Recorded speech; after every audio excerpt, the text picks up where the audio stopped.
Facebook scroll করতে করতে হঠাৎ চোখে পড়লো মিয়ামরের 33 বছরের জন্মদিন উপলক্ষে কিছু পেস্ট্রি ও স্ন্যাক্স 33 টাকায় পাওয়া যাবে।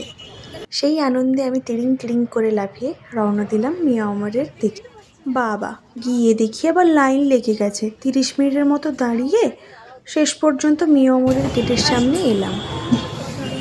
ভেতরে গিয়ে দেখি আরেক কাণ্ড। 30 মিনিট দাঁড়িয়ে থাকার পরে গিয়ে দেখলাম যে কিছুই নেই, শুধু আছে চিকেন ইন্টারনেট। শুধু এটার জন্য দাঁড়িয়ে রইলাম, কি করব? শেষ পর্যন্ত ওটাই নিলাম, প্যাক করে বেরিয়ে পড়লাম। রুমে এসেই ইন্টারনেটগুলো খুলে খাওয়া শুরু করে দিলাম।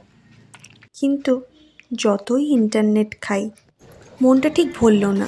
মিয়ামর মানে পেস্ট্রি তো খেতেই হবে, তাই আবার বেরিয়ে পড়লাম। রুম থেকে 10 মিনিট দূরে আরও একটা মিয়ামরের দোকান আছে, ভাবলাম ওখানে গিয়ে দেখি। কিন্তু গিয়ে দেখলাম সেই একই কাণ্ড, শুধু চিকেন ইন্টারনেট আছে আর কিছুই নেই। বাংলায় কথা আছে না, কপালে নেই তো কি ঠকাইলে হবে কি। নেই তো কপালে পেস্ট্রি খাওয়া আজকে, তাই শেষমেশ একটা ক্যাপসিকাম আর 1 বাটি লাল লটে শাক কিনে রুমে চলে এলাম।